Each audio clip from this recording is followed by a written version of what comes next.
வணக்கம். Next gen என்ற காணொலியின் மூலம் உங்களை சந்திப்பதிலே பெரும் மகிழ்ச்சி. நான் உங்கள் நண்பன் doctor K R Ramesh, Prajapati financial astrologer. Panguni மாதம் என்கிற இந்த மாதத்திலே நார்மலாக சொல்லுவோம் பங்குனி காய்ச்சல் அப்படின்னு சொல்லுவோம்.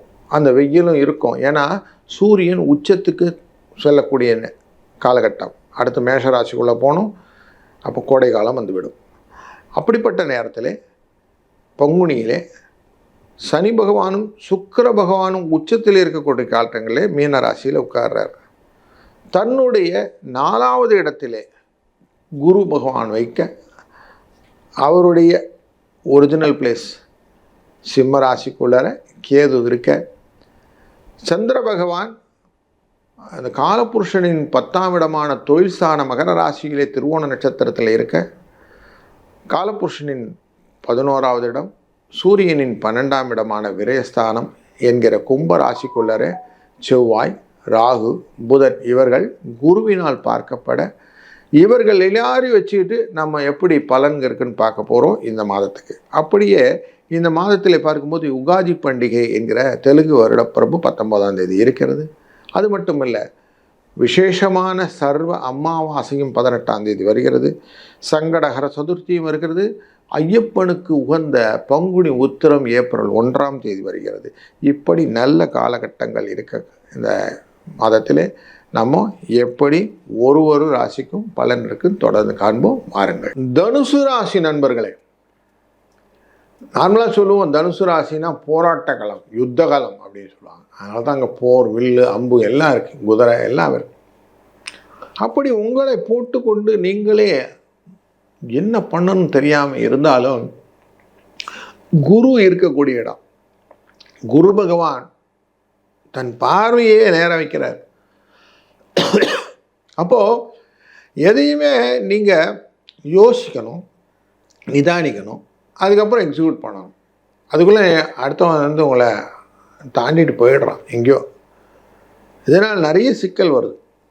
இந்த சிக்கலில் அர்த்தாஷ்டம சனி அப்படின்னு சொல்லக்கூடிய 4ஆம் இடத்துல சனி பகவான் போய் உட்கார்ந்துட்டார். 2ஆம் இடம் குடும்ப தனஸ்தானத்துக்கும் திறமைக்கும் உடைய ஒரு சனி பகவான் 4ஆம் இடத்துல உட்காருகிறார் அர்த்தாஷ்டமத்தில். சூரிய பகவான் போய் பார்க்குறோம், 9ஆம் இடத்துக்குரிய 4ஆம் இடத்துல வந்து உட்கார்றார். பல விதத்திலும் பயத்தை கொண்டு வந்து கொடுக்குறார். 4ஆம் இடம் அப்படின்னாலே ஏதாவது ஒரு இடத்துல சிக்கலை கிரியேட் பண்ணும். தாய் அப்படின்னு சொல்லுவோம், மண் மனை வாகனம் அப்படின்னு சொல்லுவோம், வண்டியில் ப்ராப்ளம், வீடுங்களில் ரிப்பேர் ஒர்க்கு, இந்த சாக்கடை அடைச்சிக்கிட்டு சார் அதனால் அதெல்லாம் ரிப்பேர் பண்ணுறாங்க சார்னுங்க, ட்ரைனேஜ் ப்ராப்ளம் வந்துடும். வாஷிங் மிஷின் போட்டேன் சார், நிறைய அந்த டஸ்ட்டு ஆயிடுச்சு. எல்லா இடத்துலையும் க்ளீனிங் ஒர்க் அப்படிங்கிறத கொடுக்கும். செலவு நிறையா இருக்கும். இந்த தனக்காரகனான குரு பகவான் பார்க்குறார் உங்களை. அவர் பார்க்குறது உங்களை மட்டுமா பார்க்குறார், 3ஆம் இடத்தையும் பார்க்குறார், லாபஸ்தானத்தையும் பார்க்குறார்.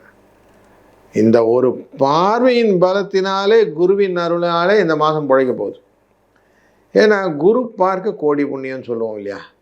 அவர் இங்கே ராகு, செவ்வாய், புதன் என்கிற இந்த 3 கிரகமும் உட்கார்ந்துருக்கிற கும்பராசி உங்கள் ராசிக்கு 3ஆம் இடம். திறமைக்கு, முயற்சிக்கு, நீங்கள் செய்யக்கூடிய காரியத்தின் என்ன ஓட்டத்திற்கு, பயன்கள் பலன்களாக வரக்கூடிய பயணங்களுக்கு, இது எல்லாத்துக்கும் யூஸ் ஆகும். இது எல்லாத்தையுமே வீண் அலைச்சலாம் பார்த்துப்பார். அது என்ன செய்கிறோன்னு செய்யாமல் சில காரியங்கள் செஞ்சுட்டு அதுக்கப்புறம் ஏன் செஞ்சோம் அப்படின்னு கேள்வி கேட்பாங்க. அப்படி இந்த புத்தி கெட்டு போய் சுற்றுறதுன்னு சொல்லுவோம் இல்லையா, அப்படி புத்தி வந்து ரொம்ப டிஸ்டர்ப்டாக இருக்கும் அந்த வாட்டி இந்த மாதத்தில். இங்கே போவீங்க, அங்கே போவீங்க, அலைச்சல் இருக்கும். ஏன் அலைஞ்சிங்கன்னு தெரியாது. இந்த குரு பார்க்கறதுனால ஏன் அலைஞ்சிங்கன்ற கேள்வி இப்போ ரிஜிஸ்டர் ஆகிடுச்சு உங்கள்கிட்ட.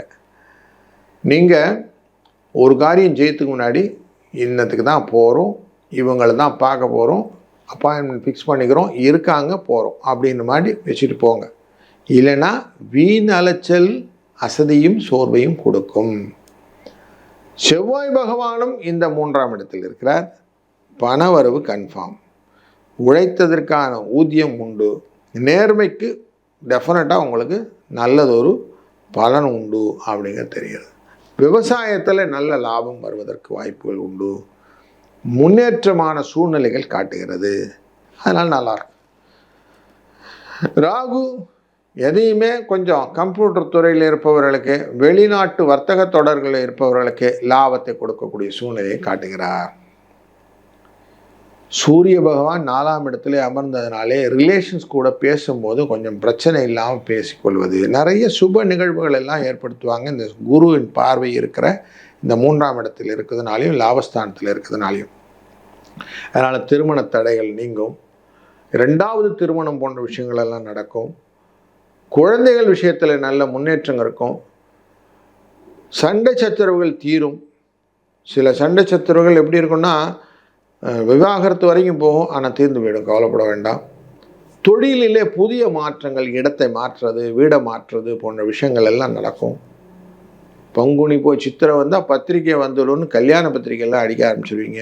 இப்படி நிறைய விஷயங்கள் நல்ல மாற்றத்தை கொடுக்கக்கூடியதாக இந்த பங்குனி மாதம் கொண்டு வருது சூரியனால். அப்போ உங்களுக்கு நிறைய ஜிமிக்ஸ் இருக்குது, கவலைப்பட வேண்டாம். இந்த 4ஆம் இடத்துல இருக்கக்கூடிய சுக்கிரனின் பார்வையும் இந்த 10ஆம் இடத்துல இருக்கிற தொழிலில் சில பிரச்சனைகளும் உண்டு. அதனால் கொஞ்சம் எதிர்கொள்ள வேண்டியது ஒரு 10 நாளைக்கு கொஞ்சம், அப்படி 10-15 நாளைக்கு கொஞ்சம் ஸ்டிஃபாக தான் ஓடும். உடனே ஃப்ரீ டவுனில் ஓடாது, கொஞ்சம் ஸ்டிஃபாக ஓடி அதுக்கப்புறம் சரியாகும். அதனால் கொஞ்சம் எச்சரிக்கையாகவும் கொஞ்சம் காரியங்கள் செய்யணும் அப்படிங்கிற அலர்ட்டையும் மைண்டில் வச்சுக்கோங்க.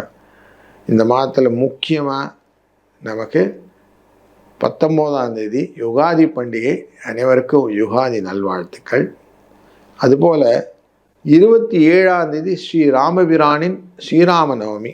அன்றைய நாளிலே அவசியம் ராமபிரானின் வழிபாடும், நல்ல தண்ணியில் வெள்ளத்தை கரைத்து கொண்டு கொஞ்சம் ஏலக்காய், கொஞ்சம் சுக்கு, இஞ்சி தட்டி போட்டுட்டு நல்லா கலக்கி அதை பானகம் அப்படின்னு சொல்லுவோம், அதுபோல் நீர்மோர், இது 2த்தையும் ராமர் பகவானுக்கு நைவேத்தியம் செய்துவிட்டு அவசியம் இதை தான தர்மங்களுக்கு கொடுக்க உங்களுடைய மனதில் இருக்க போராட்ட ப்ரெஷர் இருக்கு இல்லையா, அந்த குறையும்.